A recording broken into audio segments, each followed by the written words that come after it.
Hello everyone, I'm Jigyasu Agrawal, a political strategist, an ex-UPSC aspirant and founder of Rebounce, India's only organization working exclusively in the UPSC Plan B space.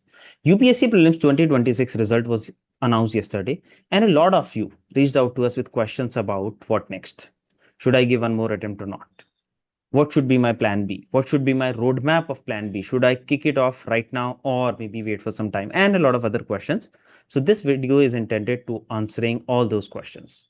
But just as we begin, there is a big disclaimer for all of you. I'm not going to sell any dreams or talk about some of the emotional stuffs in this video because that is, I believe, that is of no use.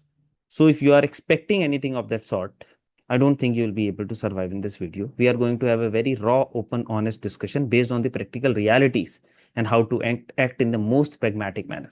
So if you are looking for those rational, practical suggestions, watch it till the end. I'm sure you will go back with absolute clarity about what next. On that note, let's begin.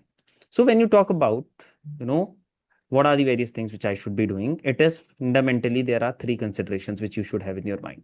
Number one is about UPSC. Should I give one more attempt or not? If yes, should it be a part-time, a full-time, what type of attempt? Next question is, what should I do with respect to UPSC Plan B? What are the various career options which I can explore? And what should be the execution strategy for the same? What should be the right time to kick off? How to choose the right program for me, etc., etc. And the third is the mental health. When we prepare for this exam, with all our might, and we face these back-to-back setbacks, we tend to take a very heavy toll on our mental health because we tend to attach our identity with this examination. So we are also going to talk a bit about it because I believe that this is the most important thing. Everything else can be recovered, but not your mental health. So let's begin. When you talk about the part one, which is one more attempt. Now, the answer to whether I should be giving one more attempt or not cannot be based on just because everyone around me is giving one more attempt, I should be giving one more attempt. Or just because the motivational coaches morphed in the identity of UPSC coaching faculties are asking you to give one more attempt because this year's paper was unpredictable. Next year it will be less unpredictable, and your chances of selection will be very high, etc., etc. That is of no use. All this is bullshit. You should not take your decision based on this herd race. You should take your decisions based on what you feel is right for you. So I have come up with a methodology, a framework. It is you who has to decide. It is just a framework based on which you can find the answer. So when you are thinking about one more attempt, you first need to figure out what are the tangible gaps in my preparation. When I introspect, am I able to actually find any such tangible gaps? Like maybe I was not able to complete syllabus, or maybe some of the other gaps. And then can those gaps be bridged? As an example, there are few things for which the controllables are not in our hand, like maybe my writing speed or my handwriting. While there are others when the controllables are in our hand. So can they be bridged? Or let's say sometimes the gap can be so huge that it cannot be bridged, we feel. And then are we motivated to put in the enough effort to bridge those gaps? As an example, after my 3 attempts, I felt that I've given my best, I've given everything. Now I cannot put more effort. I cannot read the same Lakshmikant 1000 times. And that's why I decided to move out of it. So am I motivated to put in that effort? If the answer to these questions and the risk worth it is yes, then I should be going for one more attempt. Now the question is, should it be a full-time or a part-time attempt? I have made a detailed video on it, but the crux is if you have given 0 or 1 attempt, you can consider giving one more attempt. If you feel that no, if the answer to this question is yes, then if you have given 0 or 1 attempt, you can consider giving one more full-time attempt. But if you have already given 2 attempts and the answer to this question is yes, then should be a part-time attempt. When I say part-time, means you will be either going with upskilling or with a job. So if you are really confident about your selection, your UPSC can be your plan A, but you should always have a plan B of upskilling related to that.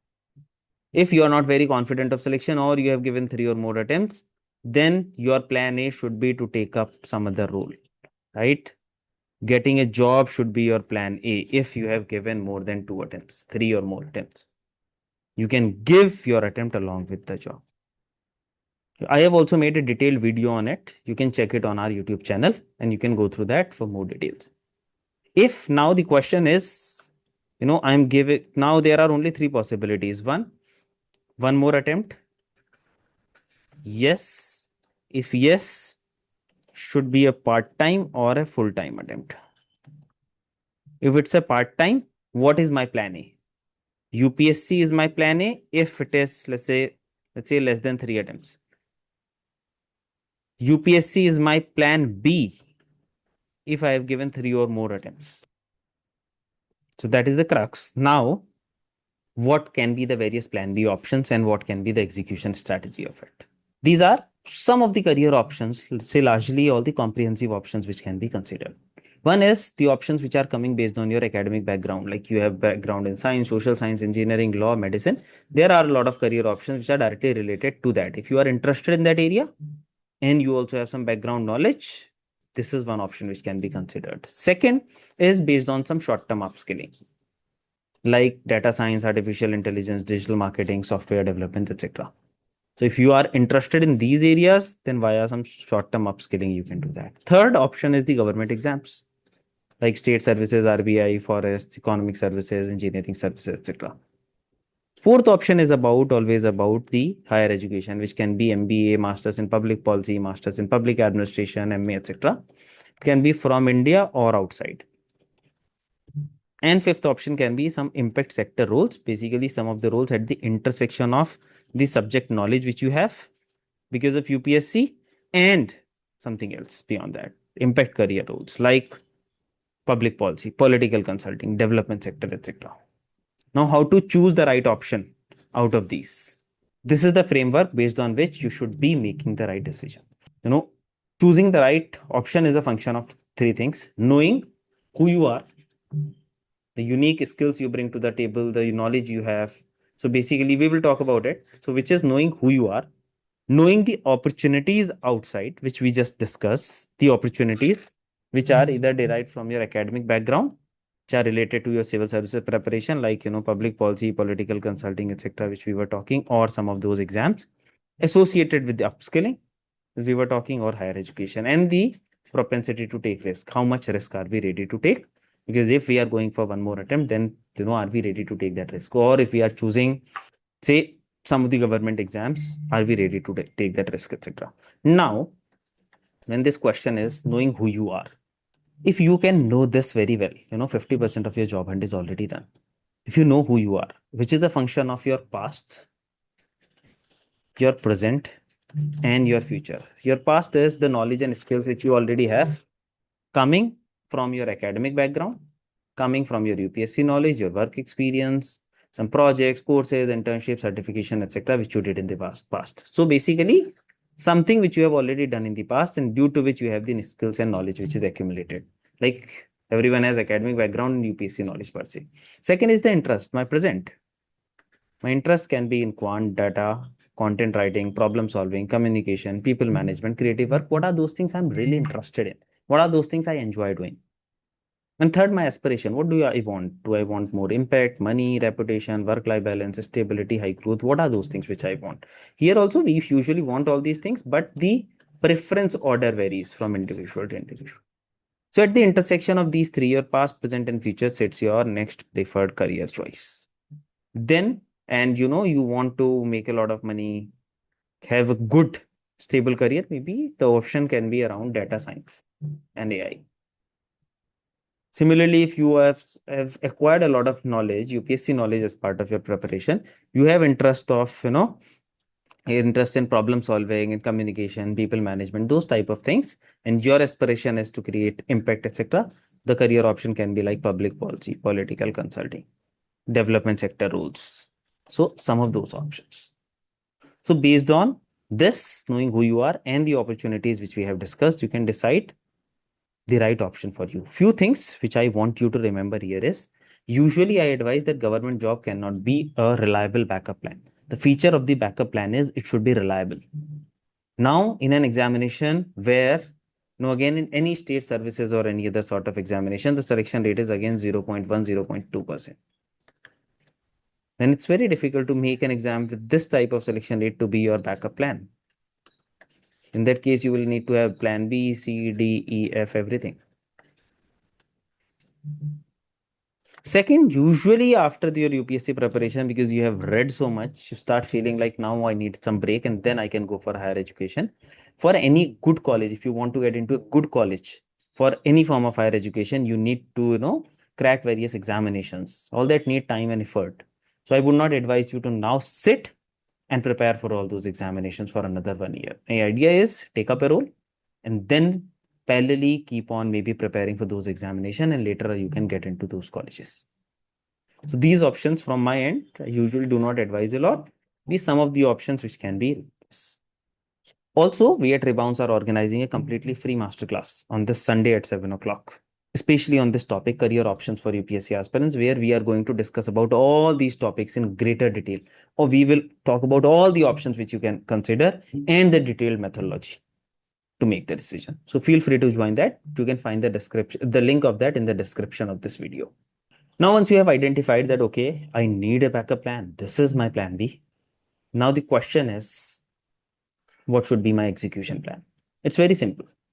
There are only two ways. One is, let's say my UPSC is my plan A. I have given only 0, 1, not 0 per se, 1 or 2 attempt, and I want to focus on my UPSC preparation. But because I have already given 1 or 2 attempt and I want to parallelly upskill myself so that I'm ready for, if I have to look for a job, I can directly start looking for it. I'm ready for it. So in that case, you just need to give 2 hours daily on your upskilling and portfolio building. Which is portfolio building is like building some projects, doing some internships, etc. So that we have substance in our resume. You need to work parallelly on your UPSC plan B for next 6 months, and then maybe you can switch to your prelims and other preparations. If UPSC is currently your plan B and your plan A now is to look for a job. Your backup plan has become your plan A now. Then your aim should be to get a job in the next 3 months. I've also made a detailed video on it on our YouTube channel, which is 7-step 90-day roadmap to land your first job after UPSC. A lot of candidates benefited from it. I got a lot of love and support from all of you. Thanks a lot for that. So those of you who have not watched it, they can watch this video. And then once you get a job, you can always prepare for the UPSC if you are really passionate about it. You can comfortably manage that, or at least you can manage that comfortably or not. Okay. If you have any further doubts or queries, please feel free to drop in the comments. I'll answer each and every question which you have. Then the third part, as I was talking earlier, was about mental health, which is again very, very important. The question with respect to the mental health is why we have these mental health issues. Because, and who are the stakeholders who play a key role in maybe, managing or disturbing our mental health? There are three. One is the society, second is the parents and our close friends, and third is you. Please understand, you are the one who is most important in your life. Everyone else can leave you, but you can't leave yourself. You are the owner of your life. So do not let the result of this examination or the society decide who you are. Here in this stakeholder, one is the society, relatives, neighbors, and peers. If they have no skin in the game, right? Were they supporting you? Were they providing any such financial support to you? No. Why should you care about them? Why should your career decision be guided based on what they think? So this is irrelevant. Just ignore it, irrespective of what they think, let them think. Second is the parents and close friends. These are important. When I say close friend, you will just have maybe 2, 3, 4 such friends, or siblings, a couple of them. So this is a very close circle. This is what matters, and you matter. So first, you need to first understand that you have given your best in this examination, and that is all which matters, irrespective of what other things. At the end of the day, always think about controllables. If you have given your best, and that's it, that is what you can do. So you don't need to first curse yourself, punish yourself just because you could not qualify this examination. There are a few things which are not in our hand. We can only control the controllables. So take care of you, and then accordingly take the decision rationally. Once you do that, you can always convince them about why you are doing what you are doing. Convince them, take them in your support, and move ahead with your life. Do not let one exam define who you are. There are a lot of such stories who ended up qualifying this examination, but finally, became the president of India, also chief economic advisors also. I hope you now have some clarity about what next, how to plan for the next 1 year. If you have any further doubts or queries, feel free to drop them in the comment box. As I was mentioning earlier, we are organizing a completely free masterclass to support you in this career transition. The topic is career options for UPSC aspirant. We are organizing it on 21st of June, Sunday at 7 p.m. You can find the link of it in the description of this video. Feel free to share it with someone who needs to know all these things, because informed career decision is the right and not a luxury. Thank you.